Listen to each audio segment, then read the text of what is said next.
ప్రార్థన చేసుకుని ప్రారంభించుకుందామండి. ప్రేమగల తండ్రి, కృపగల దేవ, జీవం గల నాయన, పరిశుద్ధుడైన మహా గొప్ప దేవ, ఫిలెమోను పత్రిక ధ్యానంలో ఈ రాత్రి 21వ సెషన్లోనికి మేము ప్రవేశిస్తుండగా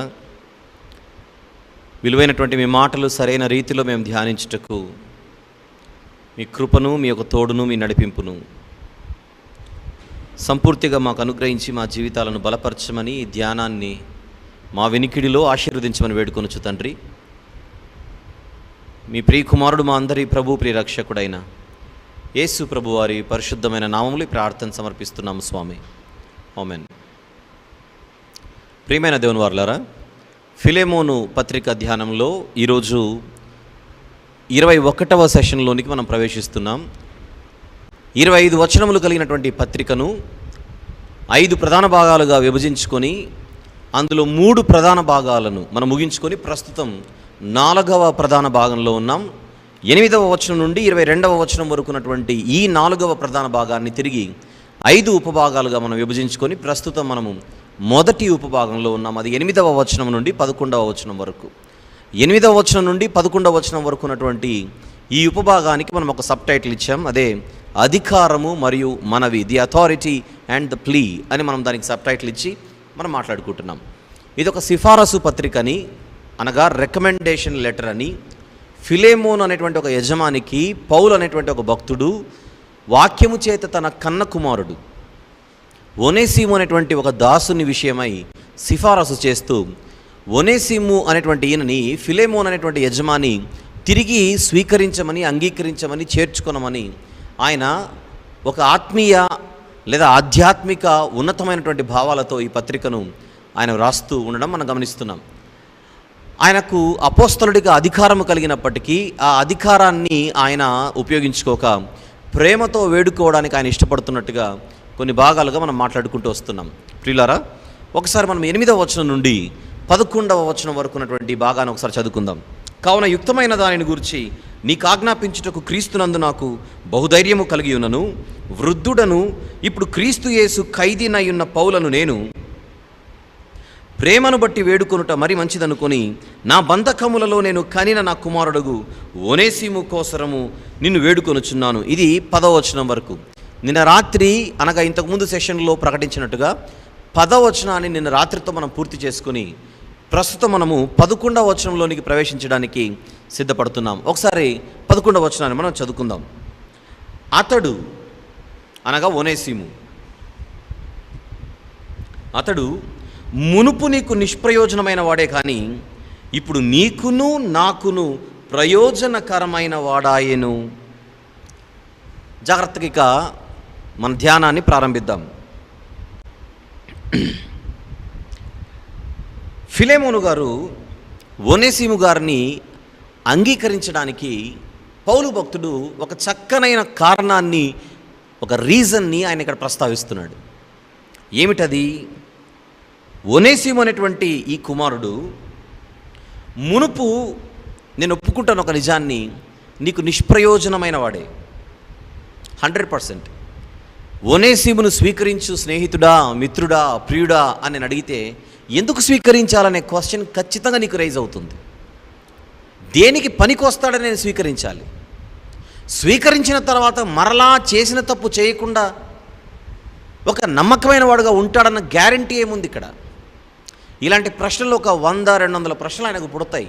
ఒనేసిము గురించి బాగా తెలిసిన వాడు గనక ఫిలెమోను స్వీకరించమనగానే పౌలు గారి మీద ఉన్నటువంటి గౌరవాన్ని బట్టి ఆయన స్వీకరించడానికి ఒకవేళ ముందుకొచ్చినా ఆయనలో ఎన్నో సందేహాలు ఖచ్చితంగా ఉంటాయి.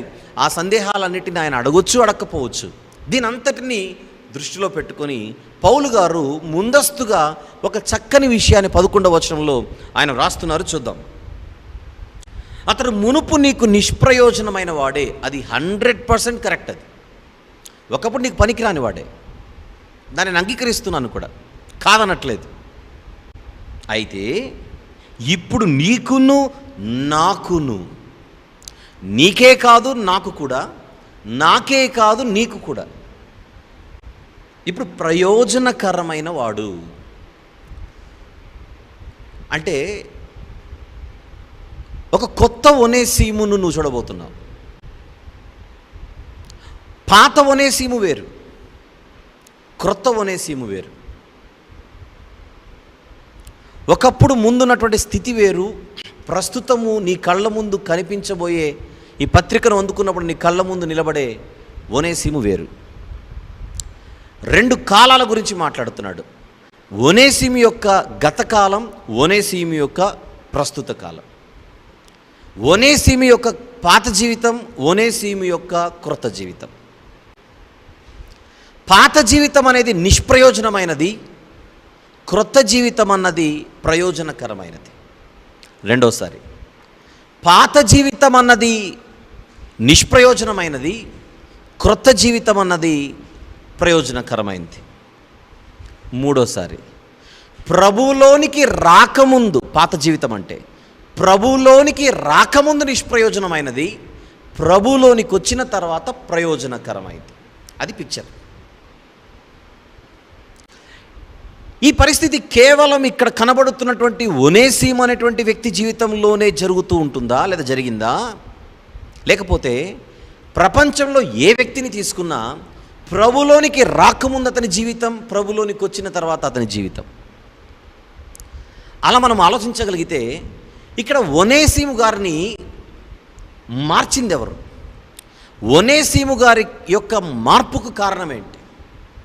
పాత జీవితం నుండి కంప్లీట్గా ట్రాన్స్ఫార్మ్ అయిపోయి ఒక క్రొత్త జీవితాన్ని ఆయన ప్రారంభించడానికి అసలు కారణం ఏంటి ఇక్కడ అని జాగ్రత్తగా మనము ప్రశ్నించగలిగితే, ప్రశ్నించి పరిశీలించగలిగితే,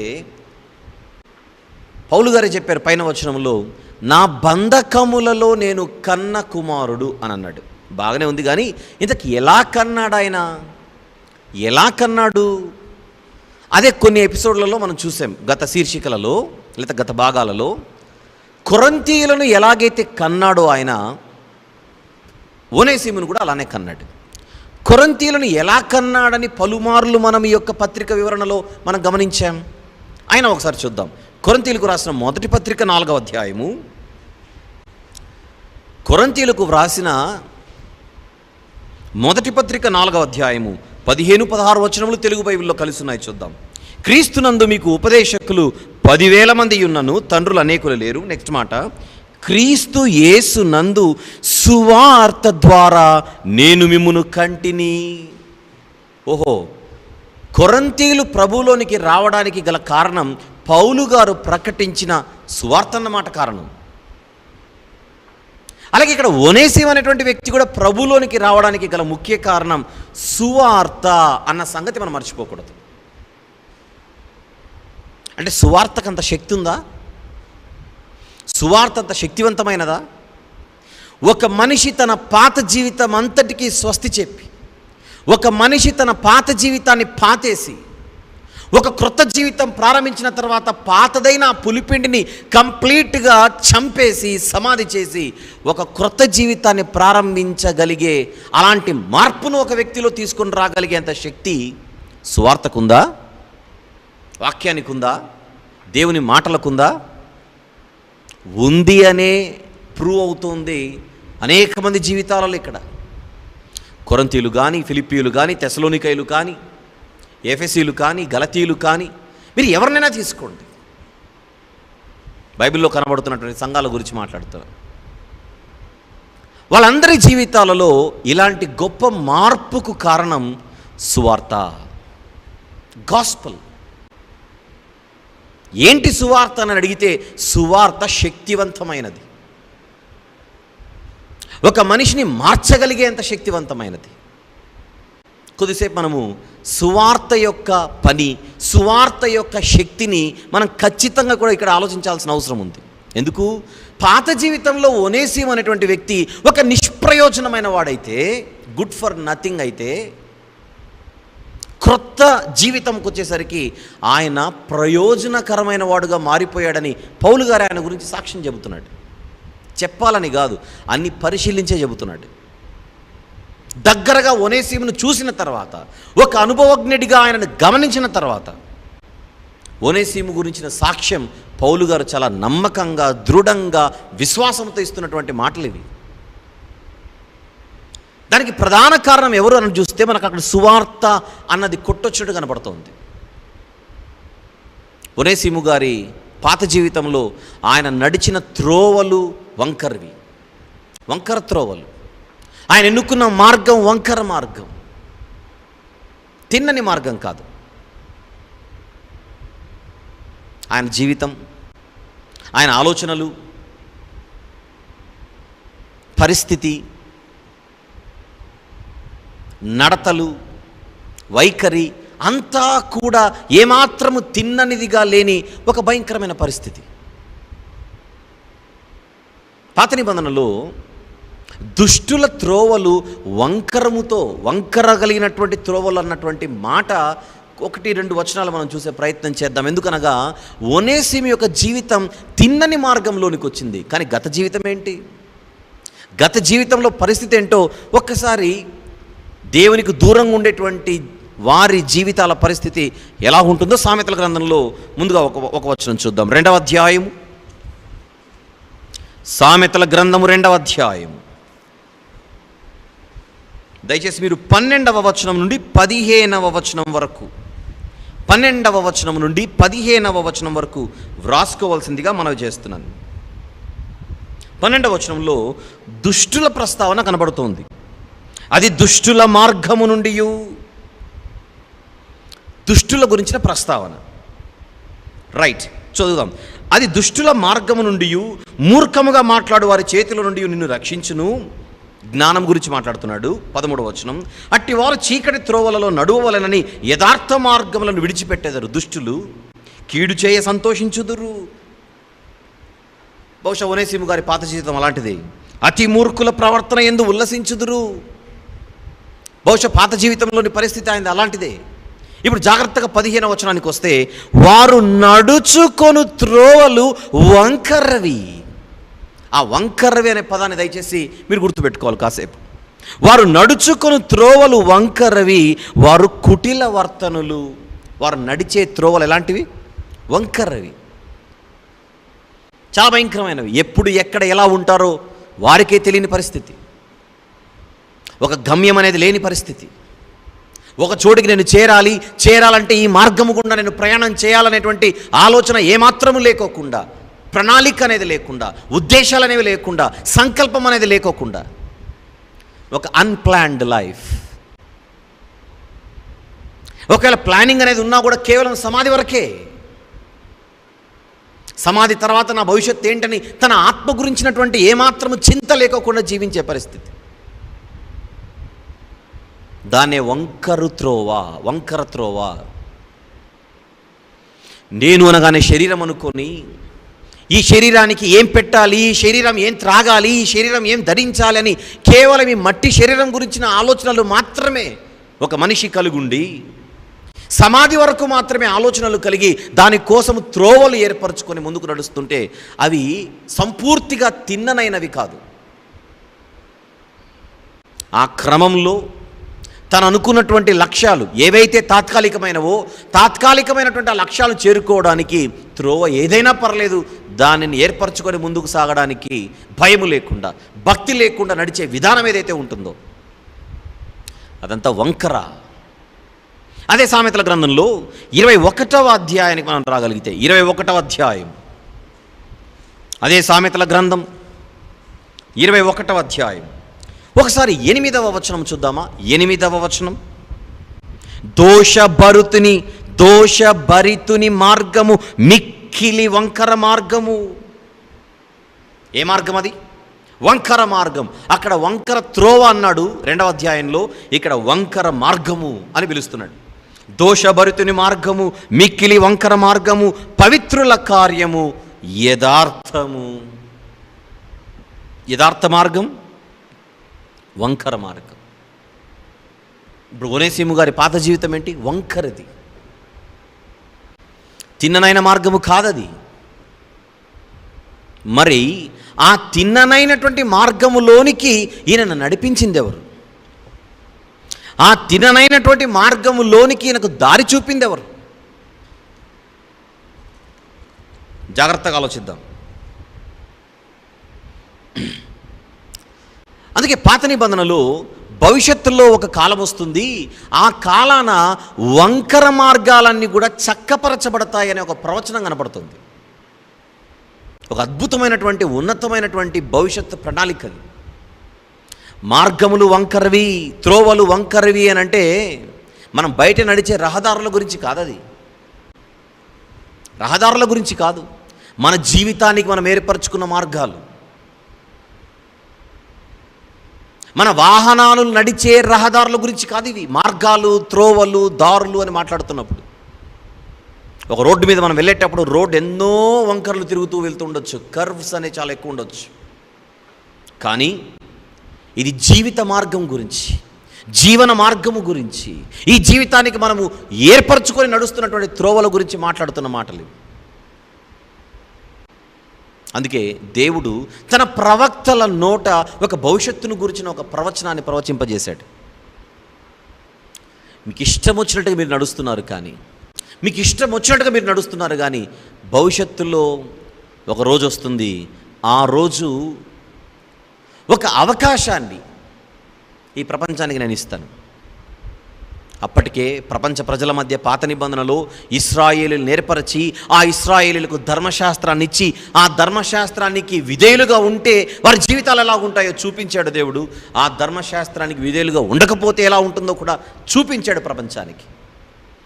అన్యజనులలో అనేక మంది రాహాబు లాంటి వారు కూడా ఆయన చేసిన కార్యములు విని గుండెలు కరిగిపోయాయట వారికి. అనేక సందర్భాలలో అన్యజనులు సైతం ఇశ్రాయేలీల ఔన్నత్యం గురించి వారు మాట్లాడి వారి దేవుడిని పాత నిబంధనలో గొప్పగా ప్రశంసించినట్టుగా, కీర్తించినట్టుగా చరిత్ర మనకు చెబుతోంది. ఆయన మాటలకు తలదించితే బ్రతుకులు ఎలా ఉంటాయి, ఆయన మాటలకు తలదించకపోతే బ్రతుకులు ఎలా ఉంటాయని ఒక రాజ్యాన్ని, ఒక జనాంగాన్ని ప్రజల ముందుంచి పాత నిబంధనలు ఆయన మాట్లాడితే, భవిష్యత్తు గురించి అదే పాత నిబంధనలో మాట్లాడుతూ ఒక కాలం వస్తుంది, ఆ కాలంలో వంకరివన్నీ కూడా చక్కపరచబడతాయి. ఆ వ్యవస్థలోనికి ఎవరు వచ్చినా కూడా బాగు చేయబడే వ్యవస్థది, బాగు చేసే వ్యవస్థది, ఒక తిన్నని మార్గాన్ని చూపించే వ్యవస్థది. ఆ వ్యవస్థలోనికి ఎవరు వచ్చినా కూడా వారి జీవితం అనేది చక్కపరచబడుతుందనే ఒక ప్రవచనాన్ని పాత నిబంధనలో కూడా ఒకసారి చూద్దాం. యెషయా గ్రంథం 40వ అధ్యాయం. యెషయా గ్రంథం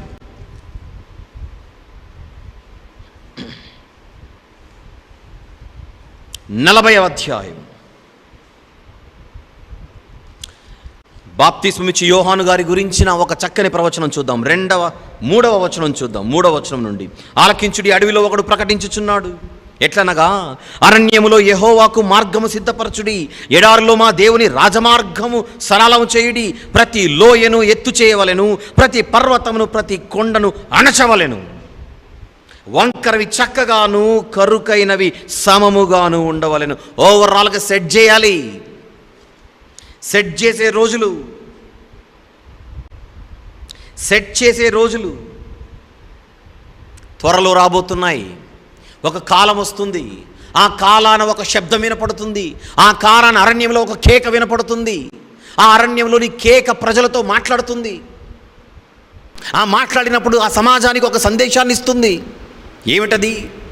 లోయలనేమో ఎత్తు చేయాలి, కొండలను, పర్వతాలను అణచాలి, వంకరిగా ఉన్న వాటిని చక్కపరచాలి.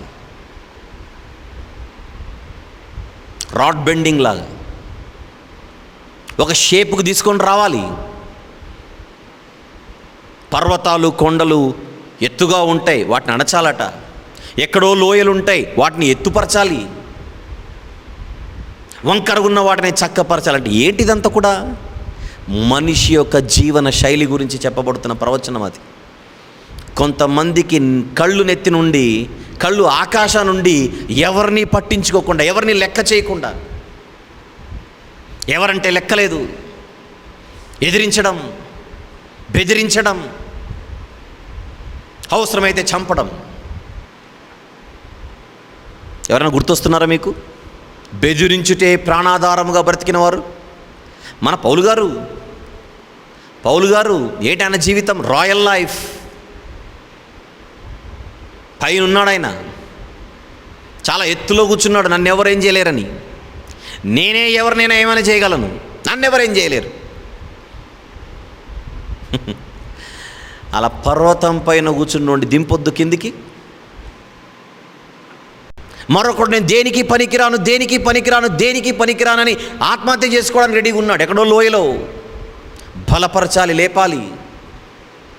మరొకడు ఎక్కడికి వెళుతున్నాడో తెలియని పరిస్థితి, తన జీవిత గమ్యం ఏంటో తెలియని పరిస్థితి.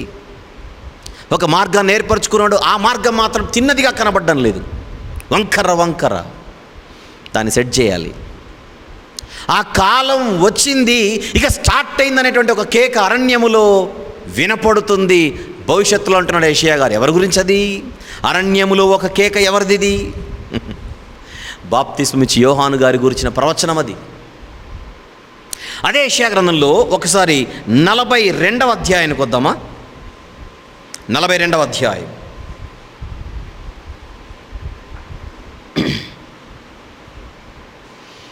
16వ వచనము చూద్దాం. యెషయా గ్రంథం 42వ అధ్యాయం 16వ వచనం చూద్దాం. వారెరుగని మార్గమున గ్రుడ్డి వారిని తీసుకుని వచ్చేదను, వారెరుగని త్రోవలలో వారిని నడిపింతును, వారి ఎదుట చీకటిని వెలుగుగాను వంకర త్రోవలను చక్కగాను చేయుదును.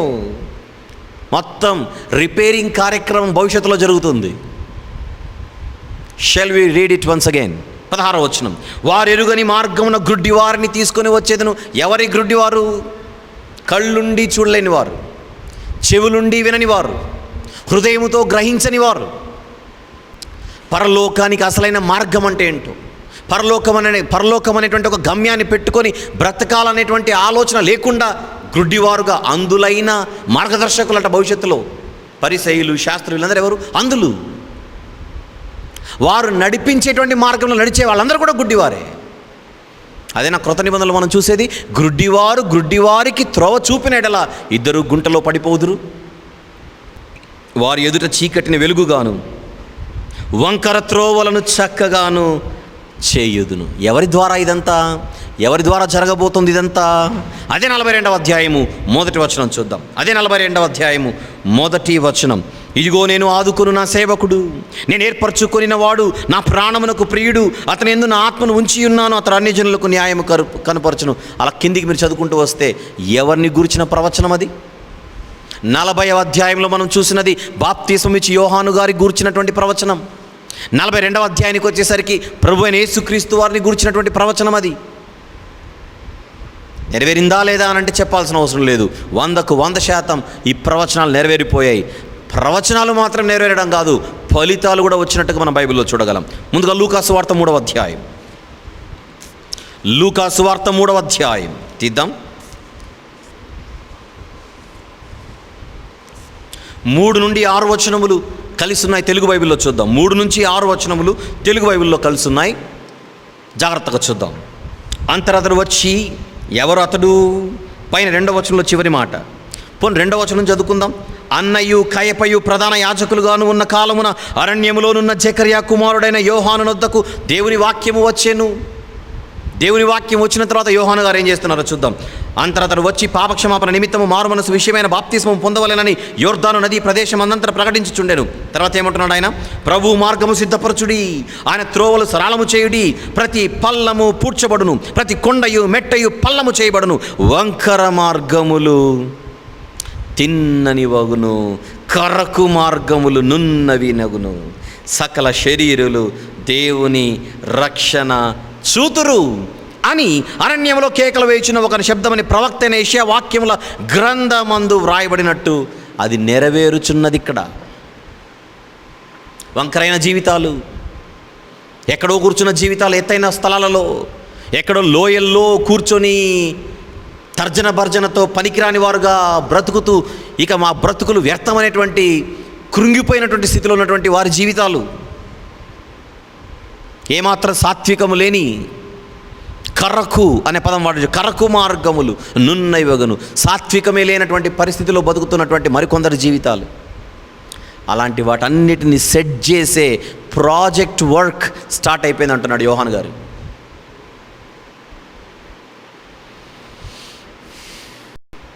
మత్తయి వార్తలో 3వ అధ్యాయంలో అదే యోహాను గారు మత్తయి వార్తలో 3వ అధ్యాయంలో యోహాను గారు యేసుక్రీస్తు ప్రభు యొక్క సువార్త పరిచర్య గురించి ఆయన ఏమని మాట్లాడుతున్నారో ఒకసారి చూద్దాం.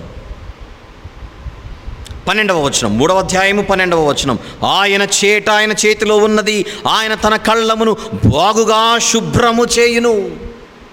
శుభ్రపరుస్తాడు, ప్రక్షాళన చేస్తాడు, కడుగుతాడు, కళ్ళు తెరిపిస్తాడు. ఇవన్నీ జరగబోతున్నాయి. అతి త్వరలో కాలము సమీపించి ఉన్నది, లేదా పరలోక రాజ్యము సమీపించి ఉన్నది. యోహాను గారు చెప్పినట్టుగానే యేసుప్రభు వారు వచ్చేశారు. ఆయన పరిచర్యతో సమాజ ప్రక్షాళన ప్రారంభమైంది. సమాజ ప్రక్షాళన. యోహాను గారు చెప్పిన మాటలు, యోహాను గారు భవిష్యత్తులో అతి త్వరలో జరగబోతున్నాయని చెప్పిన సంగతులు విన్న తర్వాత దగ్గరకు వచ్చిన అనేక మంది, అమ్మో త్వరలో రారాజు వస్తున్నాడన్నమాట, మా కళ్ళ ముందు కనబడుతున్నటువంటి బాప్తిస్మం ఇస్తున్నటువంటి ఈ వ్యక్తి కంటే ఎన్నో రెట్లు, కనీసం ఆయన చెప్పులు మోయుటకైనను నేను పాత్రుడిని కానంటున్నాడనంటే రాబోతున్నవాడు ఎంత ఉన్నతుడై ఉండాలి. ఆ వస్తున్నవాడు చెప్పబోయే బోధలు, చెప్పబోయే మాటలు ఎంత ఉన్నతమైనవై ఉండాలి అని తెలుసుకొని కొందరు ఆయన దగ్గరకు వచ్చి మేమేం చేయాలో చెప్పమని అడుగుతున్నారట. చూద్దాం ఒకసారి. లూకాసు వార్త 3వ అధ్యాయం. లూకాసు వార్త 3వ అధ్యాయం వచ్చేయండి మళ్ళీ. యోహాను గారి మాటలు విన్న తర్వాత వాళ్ళు ఏమడుగుతున్నారో చూద్దాం. 10వ వచనం నుండి చూద్దాం, 10 నుంచి. అందుకు జనులు అలాగైతే మేమేమి చేయవలెనని అతను అడగగా, వాక్యం విన్న తర్వాత అడుగుతారు, ఏం చేయాలి చెప్పండి, మేమేం చేయాలి అని జనులు అడిగితే, అతడు 2 అంగీలు గలవాడు ఏమీ లేని వానికి ఇవ్వవలెను, ఆహారము గలవాడును అలాగే చేయవలెనని వారితో చెప్పెను. అంటే ఇంతవరకు వాళ్ళ పరిస్థితి అలా లేదు. మరి ఈ ప్రజల పరిస్థితి ఎదుటివారి గురించి ఆలోచించే పరిస్థితి లేదు. కానీ ఇక మీదట మీరు ఆలోచించాలి. మీలో ఉన్నటువంటి స్వార్థాన్ని చంపేయాలి. జీవితాలను మారుస్తున్న యోహాను గారు ప్రకటిస్తున్న సువార్త. వాళ్ళు అడిగారంటే అర్థం ఏంటి? ఆయన మాటలు విన్న తర్వాత మేమేం చేయాలని అడుగుతున్నారంటే దానికి అర్థం ఏంటి? యోహాను గారు ప్రకటించిన సువార్తకున్న శక్తి అది. అవలేదు ఇంకా. 12వ వచనం చూద్దాం. సుంకరులను బాప్తిస్మము పొందవచ్చు. సుంకరులు అంటే సమాజంలో వారిని ట్యాక్స్ కలెక్టర్స్ అని అంటాం. సుంకము వసూలు చేసేవారు. భయంకరులు, చాలా భయంకరులు ఆ రోజుల్లో. ఎలా భయంకరులు అని అంటే రక్తాన్ని అలా తాగేవారు. సుంకరులు. వద్దాం అక్కడికి. సుంకరులను బాప్తిసం పొందవచ్చి, బోధకుడా మేమేమి చేయవలెనని అతను అడుగగా, అతడు మీకు నిర్ణయింపబడిన దానికంటే ఎక్కువ తీసుకోవద్దు. అంటే అర్థం ఏంటి? ఆల్రెడీ తీసుకుంటున్నారని. సమాజంలో వారి నేరాలు ఎలా ఉన్నాయి? కట్టాల్సిన ట్యాక్స్ కంటే ఎక్కువ వసూలు చేస్తున్నారు. కైసరుకు పన్ను కట్టాలి. ఎంత కట్టాలి? కట్టాల్సినంత కట్టాలి. ఒక ఇంటివారు, పోనీ ఒక వ్యక్తి ట్యాక్స్ పే చేయాలంటే కైసరేకి వారికి నిర్ణయింపబడి ఉంటుంది ఇంత కట్టాలి అని. గుర్తుంది కదా అందరికీ? ఒకసారి పేతురు గారి దగ్గరకు వచ్చి సుంకం వసూలు చేసేవారు 1/2 షెకెలు పన్ను వసూలు చేసేవారు వచ్చారట. 1/2 షెకెలు. కానీ 1/2 షెకెలు కట్టాల్సిన వాని దగ్గరకు వచ్చి 4 షెకెళ్ళు 5 షెకెలు వసూలు చేస్తున్నారు. నిర్ణయింపబడిన దానికంటే ఎక్కువ వసూలు చేస్తున్నారు. ఎక్కువగా, అన్యాయంగా, అక్రమంగా. కానీ యోహాను గారు ప్రకటించిన సువార్త విన్న తర్వాత వాళ్ళ దగ్గరకు వస్తున్నారు. అయ్యా మేమేం చేయాలో చెప్పండి, మేమేం చేయాలి చెప్పండి. మత్తయి సువార్తలో తీయాల్సిన అవసరం లేదు. 3వ అధ్యాయంలో ఆయన అంటున్నాడు, రాబో ఉగ్రత నుంచి పరిసయ్యులతో మాట్లాడుతూ, సర్పసంతానమా, సద్దూకయ్యులతో మాట్లాడుతూ, సర్పసంతానమా, రాబో ఉగ్రత నుండి తప్పించుకొనుటకు మీకు బుద్ధి చెప్పిన వాడేవాడు? వాస్తవాలు యోహాను గారు మాట్లాడుతుంటే గనులైనటువంటి పరిసయ్యులు, గనులైనటువంటి సద్దూకయ్యులకు ఆ మాటలు అర్థమవుతున్నాయో లేదో మనకు తెలియదు, కానీ అర్థం అవ్వలేదు. కానీ సామాన్యులకు మాత్రం, ప్రజల మధ్య సమాజంలో నీచులుగా పరిగణించబడేటువంటి సుంకరులు, అలాంటి వారు కూడా వచ్చి, అయ్యా నీ మాటలు వింటుంటే మాకు తెలియని పశ్చాత్తాపం, నీ మాటలు వింటుంటే మా గుండెలు కరిగిపోతున్నాయి, మా హృదయాలు బద్దలవుతున్నాయి, మా పాపపు జీవితం అంతా కళ్ళ ముందు కనబడుతుంది, మేమేం చేయాలి? ఏం ప్రకటిస్తున్నారు ఆయన? సువార్త,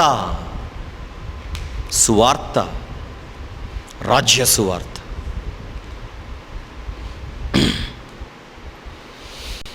జనులు వచ్చి అడుగుతున్నారు ఏం చేయాలి, సుంకర్లు వచ్చి అడుగుతున్నారు ఏం చేయాలి. నెక్స్ట్ ఏం జరుగుతుందో చూద్దాం. లూకాసు వార్త 3లోనే 14వ వచనం 14.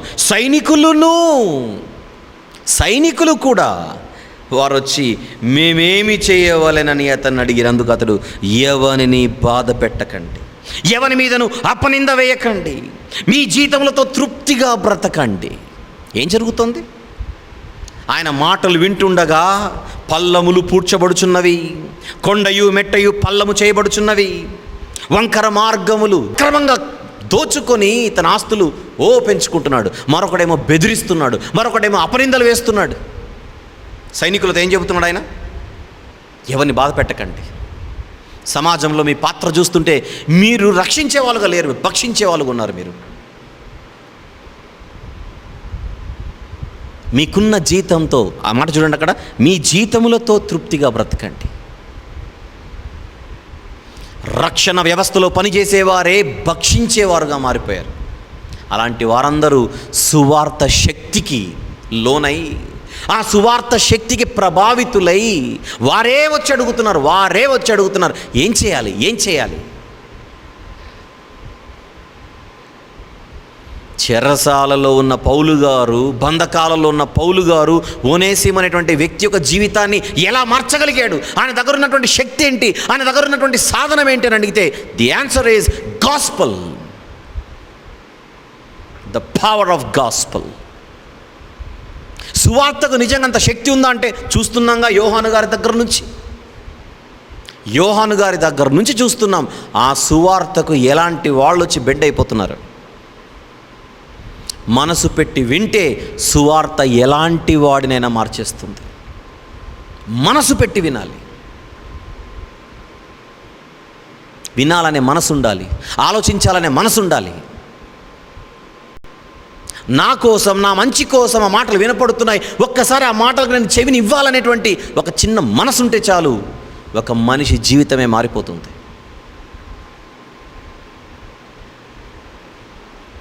చూస్తున్నాంగా. సుంకర్ల గురించి మాట్లాడాం.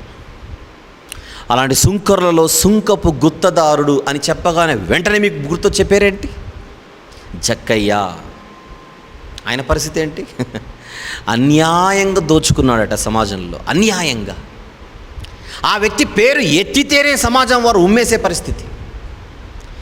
దిగిరా జక్కయ్య అని యేసుప్రభు వారు పిలిచి ఆయనతో మాట్లాడుతుంటేనే మిగిలిన వాళ్ళు చాలా ఇబ్బందిగా ఫీల్ అయిపోయారు. ఏంటి ఇంత పెద్ద బోధకుడై ఉండి ఆయనతో మాట్లాడుతున్నాడు, ఇంత పెద్ద బోధకుడై ఉండి ఆయన ఇంటికి వెళ్తానంటున్నాడు అంటే జక్కయ్య గారికి ఉన్న సాక్ష్యం చూడండి ఎలా ఉందో. అసలు యేసుప్రభు వారిని ఎందుకు చూడాలనుకున్నాడు జక్కయ్య? ఎవరో చెప్పారు ఆయన గురించి. ఆ నోట ఈ నోట ఆ ప్రభువారి నోట నుండి వచ్చినటువంటి మాటలు ఒక నోట నుంచి మరొక చెవికి, అక్కడి నుంచి ఎలాగో జక్కయ్య గారి నోటీస్కి వచ్చాయి. ఆయన కూడా విన్నాడు. ఇన్ని గొప్ప మాటలు వీళ్ళు చెబుతుంటేనే ఇంత నా జీవితము నేను కదిలిపోతుంటే, ఈ మాటలు వీళ్ళందరూ ఎవరి దగ్గర అయితే విన్నారో ఆయనే ఇక్కడ ఈ త్రోవ కూడా నడుచుకుంటూ వస్తున్నాడట. కనీసం ఒక్కసారి చూసైనా, ఒక్కసారి నేను తరించిపోతానని చెట్టెక్కాడు పాపం. కానీ ప్రభు దింపి నీ ఇంటిలోనికే వస్తాను పద అన్నాడు. దానికి జక్కయ్య గారి స్పందన తెలిసినా కూడా ఒకసారి చూద్దాం అవసరం కనుక. ఆయన జీవితం ఎలా మారిపోతుందో ఒక్కసారి మనం జ్ఞాపకం చేసుకుందాం. 19వ అధ్యాయము లూకాసు వార్త, 19వ అధ్యాయము లూకాసు వార్త 8వ వచనము చూద్దాం. 8. ఇదిగో ప్రభువా, నీవు నీ మాటలు నా జీవితంలోనికి వచ్చిన తర్వాత, నీవు నాకు సమీపమైన తర్వాత, నేను నీకు దగ్గరైన తర్వాత ఒక నిర్ణయానికి వచ్చేస్తున్నాను నేను. ఇదిగో ప్రభువా, నా ఆస్తిలో సగము బీతలగిచ్చుచున్నాను. నేను ఎవని యొద్దనైనను అన్యాయంగా దేనినైనను తీసుకొనిన ఎడల అతనికి 4 గంతలు మరలా చెల్లింతునని ప్రభుతో చెప్పాను. ఎంత మార్పిది! ఇంత మార్పుకు కారణం జక్కయ్య గారు యేసు ప్రభు తన దగ్గరికి రాకముందే ఆనాటి సమాజంలో ఆయన ప్రకటించిన బోధ ఆయన వరకు చేరింది. సువార్త విన్నాడు గనుకనే చెట్టెక్కాడు. జక్కయ్య గారిని చెట్టెక్కేలా చేసింది ఏంటి? సువార్త. యేసుప్రభును చూడాలన్న అపేక్ష ఆయనలో కలిగించింది ఎవరు? సువార్త. చూస్తే చాలనుకున్నాడు, పలకరించాడు, పిలిచాడు, రమ్మన్నాడు.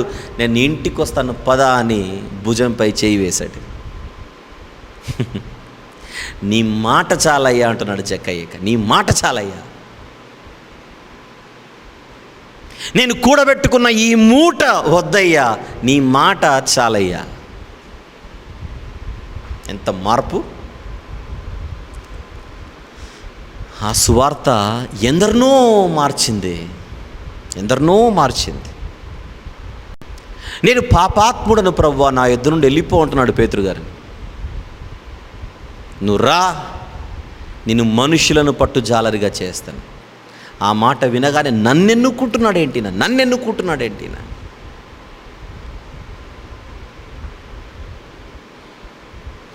పాపులలో నేను ప్రధాన పాపినని తన గురించి సాక్ష్యం చెప్పుకున్నవాడే మనం మాట్లాడుకుంటున్న పౌలు గారు. క్రీస్తు యేసు పాపులను రక్షించుటకి లోకానికి వచ్చెను, అట్టి వారిలో నేను ప్రధాన పాపిని. అలాంటి పాపినైన నన్ను మార్చినది ఆయన నోటి మాట. పౌలు గారిని మార్చింది ఎవరు? దేవుని మాట. సౌలా సౌలా నీవేళ నన్ను హింసించుచున్నా. ఎవరు ప్రభువా? నీవు హింసించుచున్న యేసును. కరిగిపోయాడు ఆ మాటకు. ఆయన సంఘాన్ని, ఆయన శిష్యులను, ఆయన అనుచరులను చంపడమే ఊపిరిగా చేసుకొని బ్రతుకుతుంటే నన్ను ప్రేమించి ఆయనే నా దగ్గరికి వచ్చాడే. ఆయన మాటలతో నా హృదయాన్ని నింపాలని నాకు సమీపమయ్యాడే. పౌలు గారిలో పనిచేసిన సువార్త, పౌలు గారిని మార్చిన సువార్త శక్తి, ఆ సువార్త శక్తి ఏంటో బాగా ఎరిగినవాడు కనుక పౌలు గారు ఈరోజు బంధకాలలో ఎవరిని మారుస్తున్నాడు? ఆయన వంకర మార్గాలను ఏర్పరచుకొని తనకు ఆశ్రయం ఇచ్చిన ఒక యజమానిని మోసం చేసి, తనకు ఆశ్రయం ఇచ్చినటువంటి ఒక యజమానిని సొమ్మును కాజేసి ఉండొచ్చు. అల్టిమేట్గా తనను నమ్మినటువంటి యజమానికి ద్రోహం చేసి గడప దాటాడు, ఇల్లు దాటాడు, ఎక్కడికి వెళ్ళాలో తెలియదు.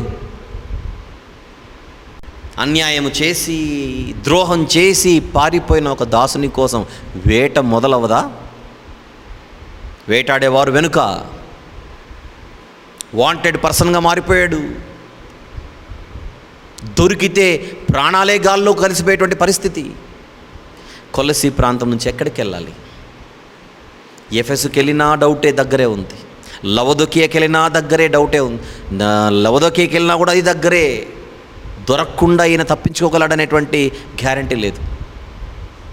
మాస్దోనియాకి వెళ్తాడా? అకయ్యకి వెళ్తాడా? ఎక్కడికి వెళ్ళాలి? అలా పారిపోయేటప్పుడు ఒనేసిము యొక్క మనసులో ఎన్ని ఆలోచనలు! ఎలా పడితే అలా, ఎక్కడికి పడితే అక్కడికి, ఎక్కడికి వెళ్ళాలో తెలియని పరిస్థితి. అల్టిమేట్గా రోమ్కు చేరుకున్నాడు ఆయన. రోమ్కి చేరుకున్నాడు. రోమ్ అన్న ప్రాంతానికి వచ్చే ముందుగా ఎన్ని ఆలోచనలు గుండా ఆయన ప్రయాణం చేసి ఉంటాడు, ఎన్ని రకాల భయాల గుండా ఆయన ప్రయాణం చేసి ఉంటాడు.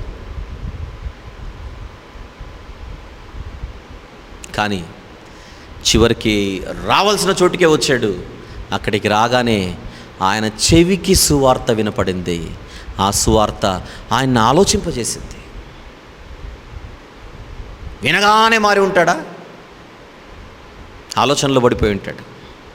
ఇంతవరకు నా జీవితం ఏంటి? ఇంతవరకు నా స్థితి ఏంటి? ఇంతవరకు నా బ్రతుకు ఎలా నడిచింది? ఒక గమ్యం లేని ప్రయాణం, గమ్యం లేని జీవితం. కానీ నాలో ఏదో ఒక ఆశ పుడుతోంది. ఈ మాటలు వింటుంటే ఏదో ఒక రకమైనటువంటి విశ్వాసం, ఏదో ఒక రకమైనటువంటి నిరీక్షణ. ఈ మాటలు వింటుంటే నాకు తెలియకుండానే ఒక భరోసా కనబడుతుంది నా ముందు. ఆ సువార్త చెబుతోంది, ఈరోజు నువ్వు వేటాడుతున్నా, ఈరోజు నువ్వు వెంటాడుతున్నా ఈ సుఖభోగాలు ఏవైతే ఉన్నాయో, ఒకరి సొమ్మును కాజేసి పరిగెత్తడం ఏదైతే ఉన్నదో, లేకపోతే ఒకరికి అన్యాయం చేసి పరిగెత్తి ఏమవుతుంది లేనటువంటి ధీమాతో ఏదైతే బతుకుతున్నావో, ఇవన్నీ తాత్కాలికమైనవి. ఎప్పటికైనా కూడా కీడు అన్నది నిన్ను శ్రమలలోనికి తోసేస్తుంది తప్ప ఇక నీకు ఫ్యూచర్ అనేది నువ్వు కోరుకున్నంత ఆనందంగా ఉండదు అన్న మాట విన్నప్పుడు ఆలోచనలో పడిపోతున్నాడు ఒనేసిము. పోనీ ఎన్ని సర్వసుఖాలను అనుభవించినా కూడా ఏదో ఒకరోజు ఈ మట్టి దేహాన్ని విడిచిపెట్టవలసిందే కదా. నీ కళ్ళ ముందు ఎంతమంది నీ ఇంట్లో వాళ్ళే కన్ను మూయలేదు, నీ కళ్ళ ముందు ఎంతమంది నీ ముందే నీ బంధువులు, నీ రక్త సంబంధికులు, నీకు తెలిసిన వారు, నీ ఇరుగు పొరుగు వారు కన్ను మూయలేదు. ఒక్కొక్కరి మరణం ఒక్కొక్కలా వస్తుంటే నీ కళ్ళ ముందే నువ్వు చూసావు కదా.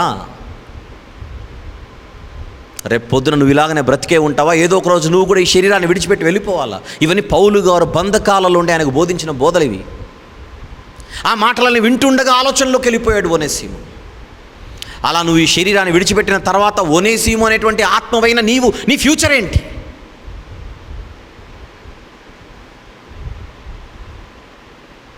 ఇలాంటి మాటలు వింటుంటే ఒనేసిము గారు బహుశా పౌలు గారి నోట నుండి వచ్చేటువంటి ఆ మాటలు, అనుభవంతో కూడుకున్నటువంటి మాటలు, ఎన్నో విషయాలను ఉదహరిస్తూ ఆ మాటలు చెప్పే ఉంటాడు ఆయన. అప్పటికే కొలస్సీ పరిసర ప్రాంతాలలో, అంటే ముఖ్యంగా ఫిలేమోను అనేటువంటి యజమాని దగ్గర ఆయన ఉన్నాడు కనుక ఖచ్చితంగా పౌలు గారి యొక్క పరిచయం కూడా ఒనేసిముకు ముందే ఉంటుంది. నువ్వు నన్ను చూసావుగా, మీ ప్రాంతాల్లో ఎలా పరిచయం చేశారో నీకు బాగా తెలుసు. కొలస్సీ అనే ప్రాంతంలో పరిచయం చేయకపోయినా చిన్నాసియా ప్రాంతంలో నేను ఎలా పరిచయం చేశానో నువ్వు ఖచ్చితంగా వినే ఉంటావు, చూసే ఉంటావు. అలాంటి నేను అన్నిటికీ తెగించి నా ప్రాణాలు సైతం లెక్క చేయకుండా, ఈరోజు ఈ బంధకాలను కూడా లెక్క చేయకుండా నేను బంధింపబడినా నిన్ను రక్షించాలని ఆలోచిస్తున్నానంటే ఒక్కసారి నా లైఫ్ గురించి నువ్వు ఆలోచించు. ఇవన్నీ చెప్పకుండా ఉంటాడా పౌలు గారు? అలాంటి వాస్తవాలని విన్న తర్వాత ఖచ్చితంగా ఒనేసిము గారు కూడా అడిగే ఉండాలి పౌలు గారిని, అయ్యా ఇప్పుడు నేనేం చేయాలి? బాప్తిస్మం ఇచ్చి యోహాను గారిని ఎలాగైతే అక్కడున్నటువంటి జనులు, అక్కడున్నటువంటి సుంకరులు, అక్కడున్నటువంటి సైనికులు మేమేం చెయ్యాలని అడిగి ఎలాగైతే వారి జీవితాన్ని మార్చుకున్నారో, ఒనేసిము గారు కూడా అలాగనే పౌలు గారిని అడిగి ఉండాలి. నిజమైన పశ్చాత్తాపం వచ్చిన ఎవరైనా కూడా అదే అడుగుతారు, నేనేం చేయాలి? పెంతెకోస్తు పండుగ దినాన పేతురు గారు వాక్యం చెప్పి ముగించిన తర్వాత అక్కడున్నటువంటి ప్రజలు ఏమడిగారు? సహోదరులారా, మేమేం చేయాలి? What is it that we have to do, లేదా ఐ హ్యావ్ టు డూ?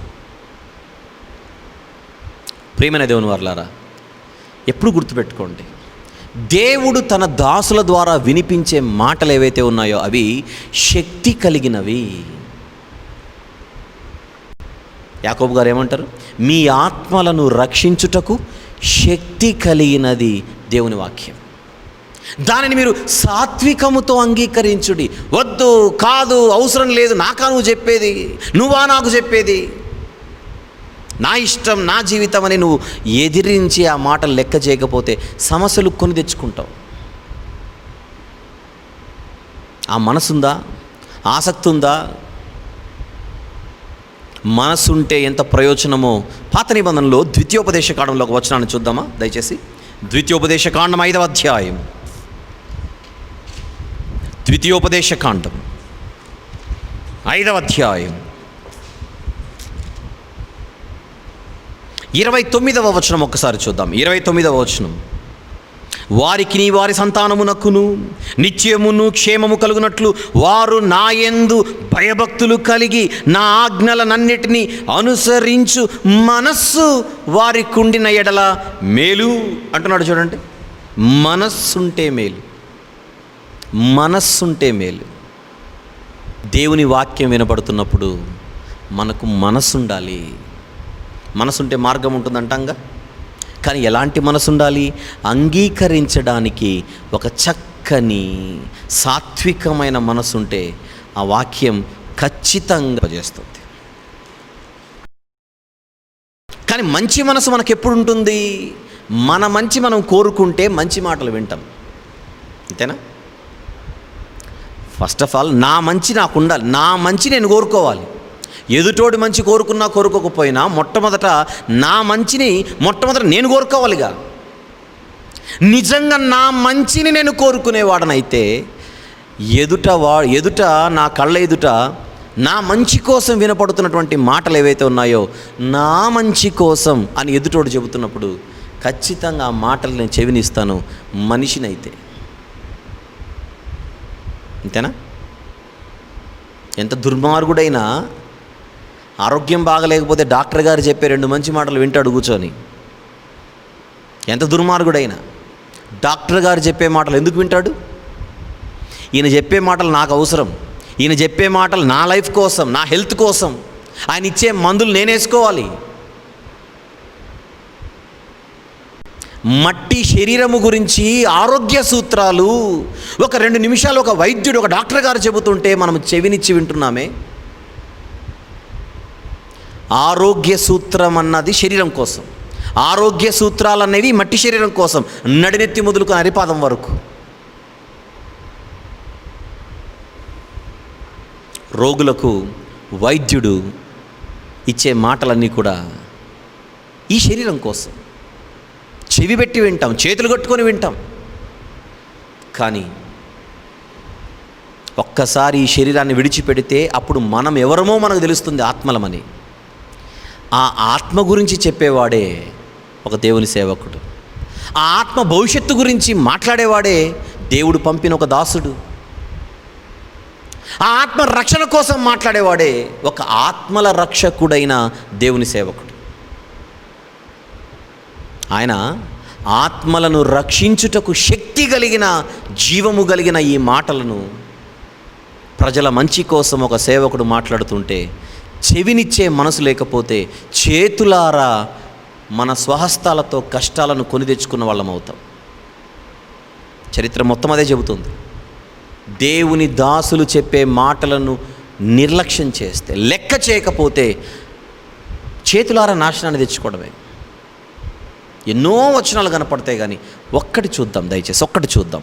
దినవృత్తాంతముల 2వ గ్రంథం 36వ అధ్యాయం. దినవృత్తాంతముల 2వ గ్రంథం 36వ అధ్యాయం. దయచేసి 15-16 వచనములు జాగ్రత్తగా చూద్దామా? 15-16 వచనములు. దినవృత్తాంతముల 2వ గ్రంథం 36వ అధ్యాయం 15-16 వచనములు. వారి పితరుల దేవుడైన యెహోవా తన జనుల యందును తన నివాస స్థలమందును కటాక్షము గలవాడై వారి యుద్ధకు తన దూతల ద్వారా వర్తమానము పంపుచూ వచ్చేను. దూతలంటే సేవకులు ఇక్కడ. ఆయన పెందల కడ లేచి పంపుచూ వచ్చినను వారు దేవుని దూతలను ఎగతాళి చేయుచు, ఆయన వాక్యములను తృణీకరించుచు, ఆయన ప్రవక్తలను హింసించుచు రాగా నివారింప సఖ్యము కాకుండా యెహోవా కోపము ఆయన జనుల మీదికి వచ్చెను. ఎందుకు వచ్చింది? నివారింప సఖ్యము కానంత కోపము దేవునిది ఈ ప్రజల మీద. వారు చేసిన పెద్ద తప్పు. దేవుని మాటలు మోసుకొని వచ్చి చెబుతున్న దేవుని దాసులను ఎగతాళి చేసి ఆ మాటలు పట్టించుకోలేదు. జీవితాలను మార్చగలిగే శక్తి కలిగిన మాటలు వారు పట్టించుకోకపోయేసరికి ఉగ్రత నెత్తి మీదకి వచ్చేస్తే తట్టుకోలేకపోయారు. కానీ ఒనేసిము చేసిన ఒక మంచి పని, శక్తి కలిగిన మాటలు, తన ఆత్మను రక్షించుటకు శక్తి కలిగిన మాటలు ఎప్పుడైతే తన చెవిన వినపడుతున్నాయో ఆ బంధకాలలో ఆయన చెవినిచ్చాడు, విన్నాడు, తన జీవితాన్నే మార్చుకొని ఒకప్పుడు ఈయన ఈరోజు ప్రయోజనకరమైన వాడుగా మారడానికి అసలు కారణమైన ఆ సువార్త వాక్యాన్ని, శక్తి కలిగినటువంటి ఆ వాక్యాన్ని సాత్వికమైన మనసుతో ఆయన అంగీకరించాడు. ప్రియమైన దేవుని వారలారా, అలా వాక్యానికి చెవినిచ్చే ఒక మనస్సు ఈరోజు మనకుందో లేదో మనం పరిశీలించుకోవాలి. నేను అనేక సందర్భాలలో అనేక సందేశాలు ఇచ్చే ఈ క్రమంలో న్యూ ఇయర్ గురించి కొన్ని సందేశాలు నేను ఇవ్వడం జరిగింది. అవి మీకు నెట్లో ఉన్నాయి. అందులో ఒకటి ఉంది, వాడబారని వాక్యం ఎడబాటుకు గురి ఆయన అనేటువంటి ఒక సందేశం నూతన సంవత్సర సందేశాల శీర్షికలో భాగంగా ఒక సందేశం నేను ఇచ్చాను. దయచేసి అది మీరు తప్పకుండా వినండి. అందులో వాక్యాన్ని నిర్లక్ష్యం చేస్తే ఎంత భయంకరమైనటువంటి పరిస్థితులు ఉంటాయో చాలాసేపు సుదీర్ఘంగా దాన్ని వివరించాను. ఖచ్చితంగా మీరు ఆలకించి ఆ విషయాలు మీరు ఆలోచిస్తే ఈరోజు నేను చెప్పినటువంటి విషయాలన్నిటికీ అదనపు సమాచారంగా ఆ సందేశాన్ని ఆలకించవలసిందిగా మనవి చేస్తున్నాను. అందుకోసమే ఈ మధ్య కాలంలో మేము రిలీజ్ చేసినటువంటి 5వ ఆల్బంలో కూడా ఒక పాట ఉంటుంది. వాడబారని వాక్యం ఎడబాటుకు గురి అవుతుందేమో జాగ్రత్త అని ఆలోచింపజేసే ఒక చక్కని కీర్తన 5వ ఆల్బంలో మీకు అందించడం జరిగింది. ప్రియమైన దేవుని వారలారా, మనం ఫిలేమోను పత్రికలో ఉన్నాము. ఫిలేమోను పత్రికలో 11వ వచనంలోనికి ప్రవేశించాం. 11వ వచనంలో ప్రవేశించేసరికి పౌలు గారు ఒనేసిము గారి గురించి ఒక కితాబ్ ఇస్తున్నారు. ఆయన ఒకప్పుడు ఆయన నిష్ప్రయోజనమైన వాడు, కానీ ఇప్పుడు ప్రయోజనకరమైన వాడుగా కనబడుతున్నాడు. దానికి కారణం ఏంటి అని మనం ఆగి ఆలోచిస్తే పౌలు గారు ప్రకటించిన సువార్త అని అర్థమవుతుంది. ఆ సువార్తను మనం ఎవరు నిర్లక్ష్యం చేయకుండా ఆ సువార్తను గొప్పగా స్వీకరించే ఒక చక్కని మనసు కలిగి మనం ముందుకెళ్దాం. ఈ సందర్భంగా యాకోబు పత్రికలోని ఆ వచనాన్ని చెప్పి నేను ముగించాలనుకుంటున్నాను. యాకోబు పత్రిక మొదటి అధ్యాయం 21వ వచనం జాగ్రత్తగా చూద్దాం. 21. అందుచేత సమస్త కల్మషమును విర్రవీగుచున్న దుష్టత్వమును మాని లోపల నాటబడి మీ ఆత్మలను రక్షించుటకు శక్తిగల వాక్యమును సాత్వికముతో అంగీకరించుడి. ఎంత గొప్ప సలహా అది, ఎంత గొప్ప సూచన అది. భయంకరమైన కల్మషం ఒకవేళ మన జీవితాల్లో ఉంటే, భయంకరమైనటువంటి విర్రవీగే దుష్టత్వం కనుక ఉంటే అవన్నీ పక్కన పెట్టేసి పనికిరాని, ఏమాత్రము పనికిరాని నిష్ప్రయోజనమైనటువంటి వాటన్నిటిని పక్కన పెట్టి ఒక క్రొత్త జీవితాన్ని ప్రారంభించడానికి సాత్వికమైన మనసుతో దేవుని దివ్యమైన శక్తిగల వాక్యానికి మనం చెవినిస్తే మన జీవితమే ఒక క్రొత్త జీవితాన్ని సంతరించుకొని ఒక క్రొత్త ప్రయాణాన్ని ప్రారంభించే ఒక సువర్ణ అవకాశం వాక్యం మనకిస్తోంది. వినియోగించుకుందాం. అది ఒనేసిము గారు చేశారు తన జీవితంలో. ఒనేసిము గారు భయంకరమైన పరిస్థితులలో ఆ వాక్యం తనకు ఎదురుపడింది. ఆ ఎదురుపడిన వాక్యాన్ని వెంటనే అందిపుచ్చుకున్నాడు, తన జీవితాన్ని మార్చుకున్నాడు. నిష్ప్రయోజనమైన వాడు ప్రయోజనకారిగా మారడానికి సిద్ధపడ్డాడు. ప్రియులారా, ఒకవేళ మన జీవితంలో మనం దేవుడు అనుకున్నట్టుగా కొన్ని విషయాలు మనము చేయలేకపోతుంటే, వాక్యం ఒకవేళ ఈరోజు రాత్రి మనతో మాట్లాడుతుంటే, ప్రియ కుమారుడా, దేవుడు మాట్లాడుతూ, ప్రియ కుమారుడా, ప్రియ కుమార్తె, ఎన్నో మార్లు నిన్ను నా రెక్కల కిందికి తీసుకోవాలని నేను ప్రయత్నం చేసినా నువ్వు వల్లకపోతివి. ఈ రాత్రి ఈ మాటలు విన్న తర్వాత అయినా నువ్వెందుకు రాకూడదని దేవుడి సువార్త పిలుపు ద్వారా బహుశా మిమ్మల్ని పిలుస్తున్నాడేమో. మీరెందుకు ఈ పిలుపుని అందుకోకూడదు? దయచేసి సువార్త అందిస్తున్న ఈ పిలుపును దయచేసి మీరు అందుకోవలసిందిగా మనవి చేస్తున్నాను. తెస్సలోనిక 2వ పత్రిక 2:14లో ఉన్న వచనాన్ని మీ యొక్క దృష్టికి తీసుకొని వస్తున్నా. తెస్సలోనిక 2వ పత్రిక 2వ అధ్యాయము 14వ వచనం. మీరు ఇలాగున రక్షింపబడి మన ప్రభువు అయిన యేసుక్రీస్తు యొక్క మహిమను పొందవలెనని ఆయన మా సువార్త వలన మిమ్మును పిలిచెను. పిలుపు ఎలా వస్తుంది? దేవుని పిలుపు సువార్త ద్వారా పిలుపు వస్తుంది. ఆ సువార్తను అందించేవారు దేవుని దాసులైతే వారి నోట నుండి వచ్చేటువంటి సువార్త ప్రజలను పిలుస్తుంటే ఆ పిలుపును ఒనేసిము గారిలా మనం అందుకుంటే మన జీవితాలు మారిపోతాయి. ఆలోచించండి. కుదిరితే ఆచరించడానికి ఈ మాటలు వినియోగించుకోవాల్సిందిగా ప్రభు పేరట మనవి చేస్తున్నాను. కళ్ళు మూసుకోండి, చిన్న ప్రార్థన చేద్దాం. ప్రేమగల తండ్రి, కృపగల దేవ, ఫిలేమోను పత్రిక ధ్యానంలో ఈ రాత్రి కొన్ని విషయాలు మేము మాట్లాడుకొని ఉన్నాం. 11వ వచనాన్ని ప్రారంభించి ఇంకా నువ్వు మాట్లాడుకోవలసినవి ఎన్నో ఉన్నాయి, కానీ ఈ రాత్రికి మీరు ఇచ్చినటువంటి ఈ మాటలను బట్టి స్తుతులు చెల్లిస్తున్నాం.